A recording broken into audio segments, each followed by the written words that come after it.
So, hi everyone, I am Andrea. I'm the events catalyst for the Immersive series and your co-host for today's gathering. And I'm tuning in from Bucharest, Romania, as I mentioned. I want to warmly welcome you to our gathering and swiftly introduce our guest speakers for today. Wouter Smeets is a founder, explorer, and innovator at Life-Centric Work Lab, where he aims to redesign work to contribute to inspired living and greater well-being. Living near the beach in The Hague, he spends as much time as possible at the ocean. Carlos Cole is a full-time digital nomad, traveling with only a backpack and a portfolio. He brings a regenerative mindset into his work and believes we need a fresh approach to the way we live and work, which is why he joined Life-Centric Work Lab. Thank you both for being here, and over to you. All right, thanks Andrea, and thanks Chris, Maxine, and Eleni for being here in this session around essentialism. What essentialism is and what you're going to learn today, I will leave to Carlos in a bit. But first, let me introduce myself. I think Andrea already did a little bit. I recently learned there's a word for being drawn to the ocean, and that's telesophal. So I really just love to be close to the ocean and go as much as I can. I'm founder of Life-Centric Work Lab, and it's all based on the idea, what if work could be something that enriches our life, that inspires us, and also inspires the world around us, and challenging those traditional assumptions around work, 9-to-5 mindset, work supposedly is to drain you. And we don't agree. So we gather people in our lab, professionals who feel to challenge those assumptions and see, are there better, healthier ways to look at work? And we bring people and organizations who seek change, and we match them with people who can bring that change on certain topics, like rest on your work days, how to keep your energy high during work days, well-being topics, but also movement throughout your workday, and also a topic like essentialism. Well, essentialism is quite a fancy word, so what does it mean? And I think Carlos has a way better way of explaining it. But first, before I head to Carlos, in our lab, we're all about life-centric work. So really our philosophy of work can inspire your life. It can also bring good things to the world around us, balanced with other important things in life. So how do we organize organizations to accommodate that? And one of those topics, as I said, is essentialism. And Carlos, can you tell us a bit more about essentialism as one of our experts in our lab? Thanks so much, Wouter. Yeah, I want to start with a very short story of why I joined the Life-Centric Work Lab last year. I deeply believe that the way we approach work could be a lot better. Like 100 years ago, weekends were not an idea, didn't exist. So we now take for granted the 9-to-5 work structure. Technology has enabled us to do our jobs more productively, more efficiently, and somehow it doesn't really translate into having a better life-work harmony. So that's when I joined the lab, and during conversation, I heard this concept about essentialism. I like to call myself a minimalist because I travel, as you heard before, with only a backpack and a portfolio. I've been traveling for 2.5 years, and essentialism as a concept means the relentless pursuit of doing less but better. And for that to happen, we need to have crystal clear clarity of what are our core values, our priorities, personally our highest point of contribution. And then once we understand and are perfectly clear about what's vital and the most essential things for us personally and professionally, then we can work to eliminate everything else. Maybe that's a little bit idealist, but the idea behind it is to make our life as effortless as possible, focusing on what makes the biggest impact outside and inside through our work. And essentialism is a practice, something we are, not something we do. And it's a 3-part process, which starts with exploring what is the most important things for us, and in our work, what is the biggest priorities, the highest point of contribution of our organization, deeply tied with our core values. The second part is eliminating everything else, actively avoiding distractions, avoiding going into this shiny object syndrome, and pursuing things that look good on paper but are not as meaningful as they appear. And the third part of the process is executing. And by executing is having a deep understanding of what makes us work in the sweet spot. Like for some people, that's working at night. For some people, that's working in the morning. For some people, is working close to nature. That depends on anyone, really. And the idea behind Essentialism is to be clear about this and using this deep understanding of how we work in our favor to make the highest possible contribution. So I'm gonna ask Andrea, please, to share we prepared a Miro board for this workshop, for this masterclass, where we have different concepts around the essentialist approach, the essentialist way. And this session is divided in three big parts. The first part is an individual exploration of the board, the concepts that are there. There are some questions in case the initial exploration is a little bit difficult. There are some prompt questions that can get us started. Then after that individual exploration, we're going to have a one-on-one paired conversation to share with others our insights, what we understand about the way we work, and how essentialism, the essentialist perspective, could change for the better the way we work. And lastly, we're going to have a plenary space to share our insights with the group, with the idea to enrich our perspectives and leave this session with something to take away and put in practice in our daily days. So does anybody have any questions? Or Wouter, did I miss anything? No, I don't feel you missed anything. So just go ahead if there's no any questions from our attendees. Perfect. I No can questions. see. Does everyone have access to the Miro board? Okay, awesome. Perfect. So, Wouter, could you please, or Andrea, could you please help me set up a timer for 8 minutes? These 8 minutes are pure fun. Look through the board. There's different kinds of concepts there. You can also go to the part where it says becoming an essentialist, the third block. And there are some questions to get you started in case you want some help and some prompts. So after 8 minutes, we can then have some breakout rooms to start our paired conversations.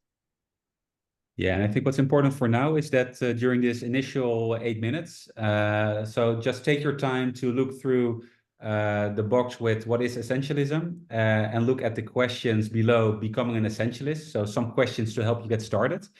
And then once you have explored that, if you have an interesting insight where you feel that would also provide value to the group, you can write it down in that box with from your individual exploration, what is valuable to share with the group. And you can choose one of the boxes to put your insights in there. Thumbs up if everybody's still on board. I see a thumbs up. Yes, I see lots of thumbs up. Okay, great. Then also feel free to turn off your cam for a bit if you can think a bit better. And we see each other in 8 minutes. The timer is on in Miro.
around. We have around 2 more minutes. If in a bit that turns out not to be enough, we can take some more time.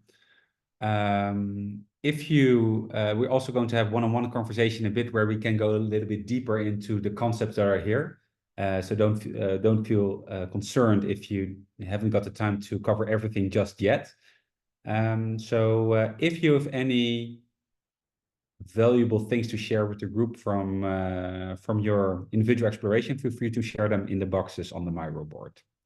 See you in a couple of minutes.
Perfect. So yeah, maybe sometimes 8 minutes feel like too short for these kind of reflections, but hopefully the next part of this workshop can help us get deeper into the insights and reflections by sharing with another person. So Andrea, could you please help us create Yes. some? Do you Awesome. want guys to be included in the breakout rooms?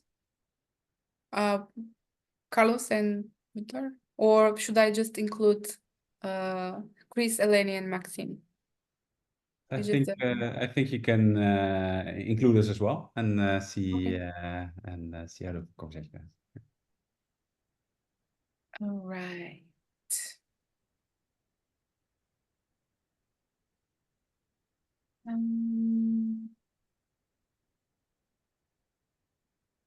Yeah, so Carlos, could you also share a bit about what's expected in this next pairs conversations? Of course. Thanks. Yeah, like during these conversations, the idea is to share with the other person what we reflected or what we like what we reflected during this first stage, and also to share and like enrich the conversation with the other's perspective. And also the idea is same as in the previous part, there is a box, a blue box that says from the one-on-one conversations you had, what is valuable to share with the group.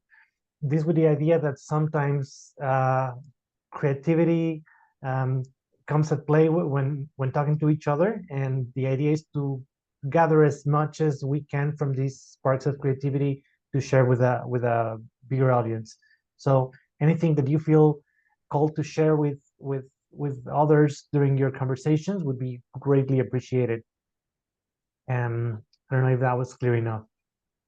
Yep, I already set up the breakout rooms. It will be a breakout room with 3 people and the other one with 2 people. How much time should I give to do this break? 5 minutes? Is 5 minutes okay? I'm thinking 10. Let's Okay, give 10 10 minutes. minutes. The idea Okay. is to like maybe 5 and 5 minutes to share. It All doesn't right. necessarily have to be about the experience, the Mhm. reflections. Could be about a particular principle or concept of essentialism that triggered that caught your attention. So yeah, like Okay. 10 All minutes right. open. So see you in 10 minutes. I'm opening up the room right now. Thank you.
Well, welcome back, guys. Well, we lost track of time, and it was like an abrupt end of the conversation. Oh, I'm so sorry. No, Well, don't worry, yeah. don't worry at all. Well, It you know, you happens. have a good conversation when you lose track of time. So everyone coming here, coming back with these smiles on your faces, it's a very good sign. So I'm glad to hear that. Yeah, thank you. And actually, I would like to take maybe a couple of minutes for us to write in the boxes like one thing we would like to share from our conversation. And before moving to the group sharing part of this masterclass workshop. Thanks for sharing the link again, Andrea. So yeah, like there we go. Thanks, Wouter. We have now more boxes available.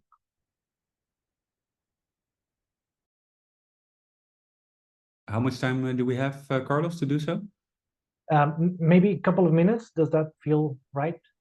Shall we take 4? Perfect.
Thanks, Maxine.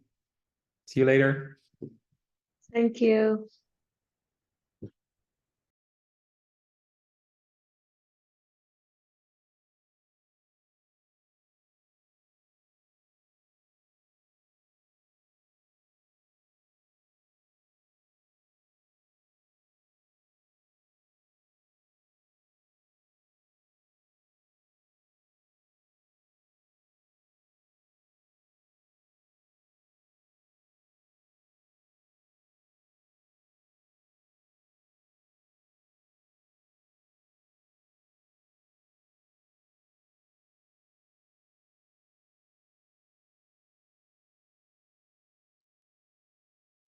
Perfect. So does that was that enough time? Awesome. Excellent. And so now, like, if I would like to invite anyone that feels called to, if they want to share something about the topic, essentialism, your overall reflections, your one-on-one conversations.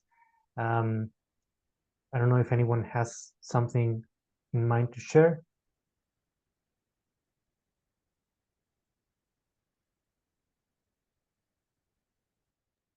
You can just unmute yourselves or raise your hand. Feel free to do that. Yes, Eleni. Okay. So yes, some of my thoughts were, it was not necessarily discussed, but yes, my thoughts were that some parts of philosophy, it might be very interesting and useful to see how they could be implemented in the concept of companies. And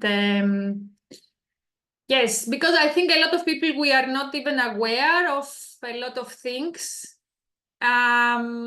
Yeah, so it might be interesting as stimuli, something like, I don't know, how would you like your organization to be? Would you like it to be more like Socrates or more like Nietzsche? And then, yes, have input. What are the main philosophies of these people? What were the main lines and how these things could possibly implement it in a corporate setting? In my mind, it's super wow. I'm also fully totally excited by philosophical concepts like this. Do you know of any examples of this is what a Nietzsche organization looks like, or this is what a Stoic, what kind of people, how do you operate, what are the values you work from, how does it look like? Do you know examples of this? No, but I have two thoughts on this. One, that I can easily experiment with my coworker, ChatGPT, and come up with a lot of ideas. And two, that there are already existing companies, I think based in the US, that they do something similar, at least with Stoicism. I was reading about them and I was like, okay, come on. We are Greeks and we don't take advantage of this, and the US people come always and they do it. Maybe we can do it as well. So yes, so there are people who already do similar things. Yes, you laugh, Andrea, but it's like this. And what do you feel? Why is it important to you, and what kind of value could that bring? Okay, so my personal story, like in 2 minutes or 1 minute, it's like that I used to work in the corporate world and I felt like a rat in the wheel. So 9 to 5, sometimes 9 to 7, 9 to 9. And yes, then I had no energy to do anything about myself. I didn't have the time to do the things that were meaningful to me, to see my friends, to spend time for myself, to read a book, to do extra activities. So yes, this is not a way of being. Yes, you exist, but okay, one day you die, and this is all that you have done. You were working your whole life. Maybe you have a lot of money and status and a title, but that's all. So yes, why this is meaningful? Because a lot of people, we discussed this in our group, we are in a rat wheel and we don't realize, and we don't have the time to think. So creating spaces for thinking and putting different stimuli in people's minds and in organizations might be super wow, interesting, different. It might have an impact, it might not, I don't know, but you never know if you don't experiment. And building on the conversation we had in our breakout room was also about the amount of time we spent being and the other amount of time we spent doing, and what's the, you know, the balance between the two. And that I think in general, we all tend to be scared, or, you know, whoa, we do a lot of doing and we do a lot less of being. Where would you consider thinking? Is thinking considered being or thinking considered doing? I think there is a guy, I don't know which philosopher, that said Descartes, I'm not sure. I'm thinking, therefore I am. And there are other people that they say that thinking is part of the logical brain, Anyway, I don't have an answer right away. I don't know. Or perhaps if we create a Venn diagram, it might have some overlap between thinking, between being and doing. Maybe being is also mainly, if you take one approach, is being when there are no thoughts and you meditate, or you try to be there at least. Yeah, I don't know. It's a very good question. So Chris, I saw that you noticed that you unmuted yourself, so perhaps you want to also share something in the conversation. Sure. I was in response to your question. To me, it seems like thinking can be both doing or being. And it's similar to Elena, what you were referring to. To me, if I am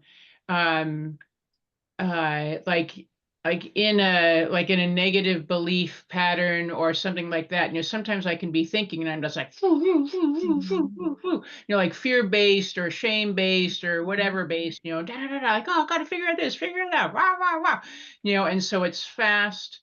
It can also be repetitive. It can be draining and not particularly helpful. You know, and then, you know, there's times where you know, like if I'm more, you know, centered, and coming from a place of groundedness or clarity or well-being or something like that, then you know, I'll have, you know, ideas and awarenesses that come to me. But then also sometimes, like if I'm at work and I'm working on a project, it's just like, oh yeah. And it's like boom, boom, boom, and, you know, different ideas just come together, and, you know, and I'm figuring out stuff and things like that. But I am like thinking or awareing, whatever, I don't know what the word would be. Awareing is not a real word, just so you know. But you know, if I'm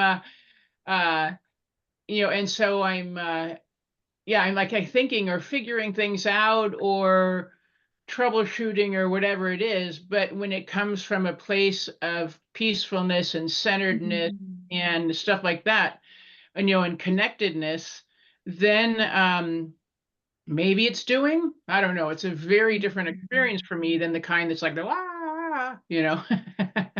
So it's much more productive. I can get stuff done in 2 hours that, you know, when I'm in this kind of brain, it can take a long time to do. And instead I'm like, oh, wow, whoop, and it's all done, you know? So, yeah.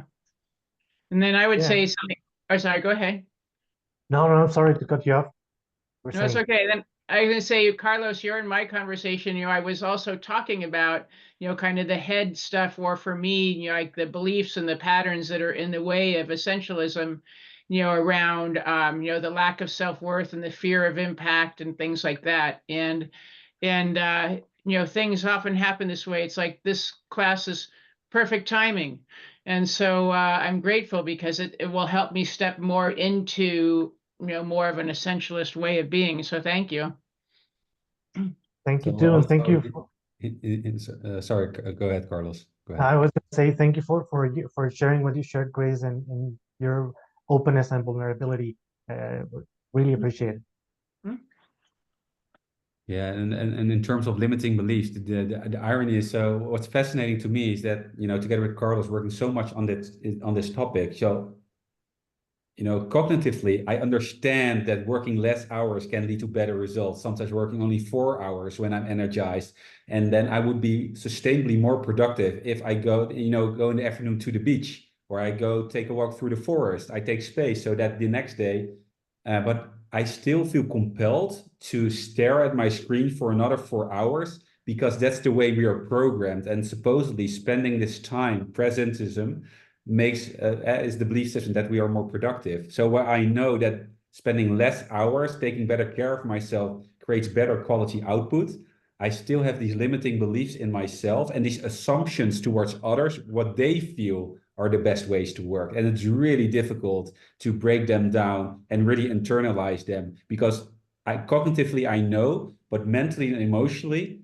not there yet always. So it's really this practice of doing the work, and getting this how do you say, proof, and internalize that so that to no longer feel shame or guilt if you're not working all the time.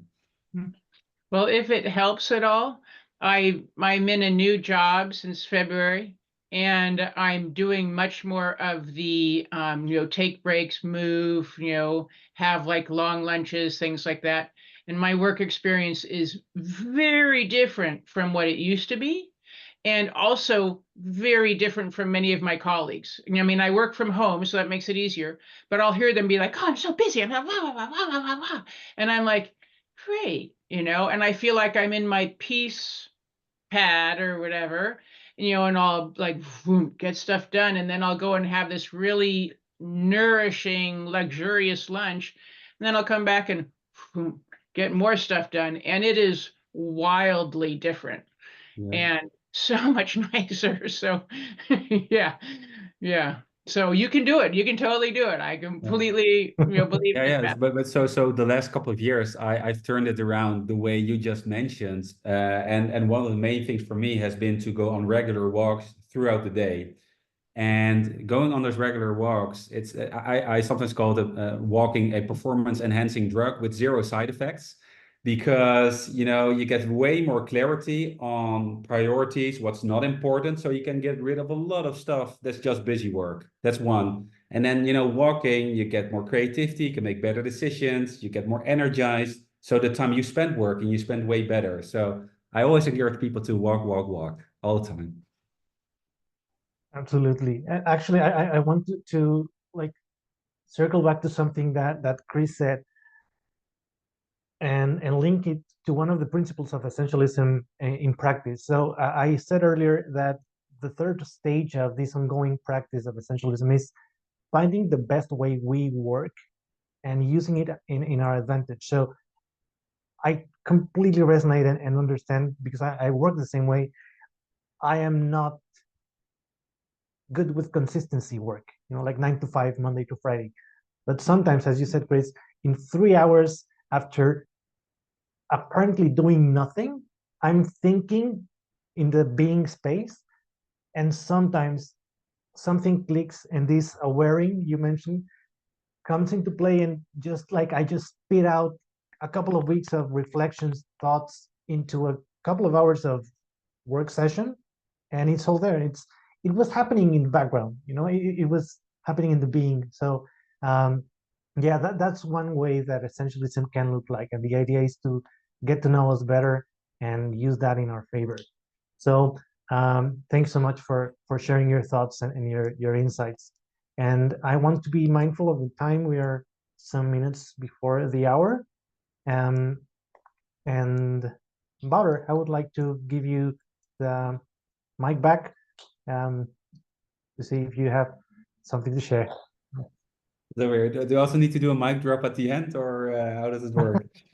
Anyway, no. So thanks, Chris, Elena, Andrea, but also of course Carlos for sharing the exchanging thoughts on essentialism. And while Carlos and I are working on these topics, it's for me super fascinating and really nice to always learn new stuff from the perspective of others. So I also notice it's 6 o'clock here in the Netherlands, but I'm more energized at the beginning of the session, which is a really good sign for me. So thanks for all your input and questions and ideas. If you have any questions around what we do, Essentialism or the lab, feel free to reach out to us on LinkedIn or any other channel where you can share your questions. And yeah, I think what I would like to do is to do a quick checkout round, sharing one thing you wish to share around this session, and then part ways in our different time zones.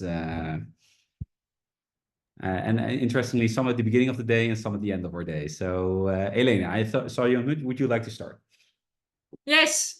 So thank you for this, for the food for thought. I will be in the Netherlands in next week. So if you are around, maybe we could connect and have a coffee. I don't know, Chris, where are you? I don't know, Carlos, where are you? I don't know Andrea, I know in Romania. But I would love to meet you for a coffee and chat with you. Yeah, let's do Guys. that. Cool. Yeah, let's do that. Chris, do you have something to share? Yeah, I'm on the West Coast of the United States, so I can't fly in for coffee. But I am curious, to learn more. So I will reach out because I'd love to find out kind of, what is it like? And and I see you have the free month or trial or something like that too. I don't remember what it was, but yeah, I'm curious, what is it like? How does it work? What do you all do? All of that. And then I guess my checkout sharing would be, thank you. This was perfect timing. I'm glad I'm here. I feel better than I did when I hopped on. Thanks. Very welcome. And thanks for input as well. Andrea, how about you? Well, for me, it's important because it's important to think about essentialism and the way I work, especially in this moment of my life, which is like I'm out of the job and I'm kind of job searching, but also thinking about, I don't know, maybe starting a mini business for online events or something like that, like freelancing in that area. So I'm kind of thinking what's the most important thing for me at this moment. So for me, it has an impact on this side somehow. Yeah, that this is what I want to share. Yeah, but I think essentialism also helps you in making conscious decisions, something like that. Like really thinking, do I really want to do this?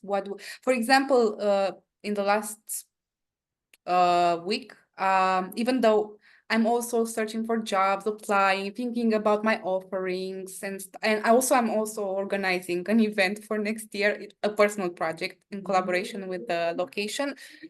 I also had like a very good creative flow, which has nothing to do with events. It's just like doing videos and editing for social media.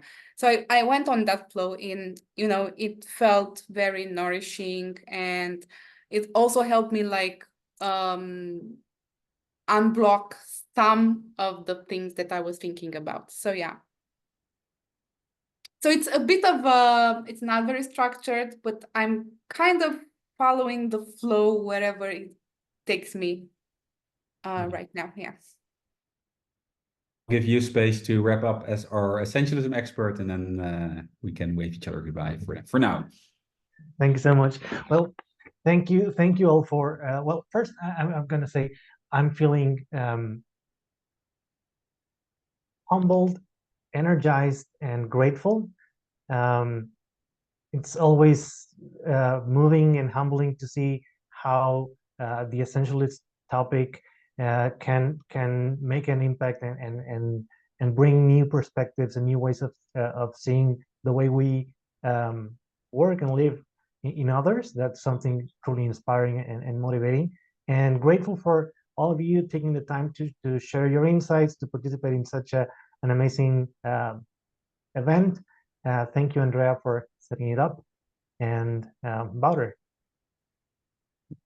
I'm done. So I think Awesome. now it's have a good day, whether it's the start of your day or the end of the day. Just wishing you a good day. Thank And you, I'll talk to you everyone. soon. I'll be posting the YouTube link to the recording the following day, so you can rewatch the experience. But it was really nice to have you all here. Thank you so much, and have a great day, great night, evening. Thank you. Yeah, thank you all very much. Likewise. Appreciate it. Thank you. Take care.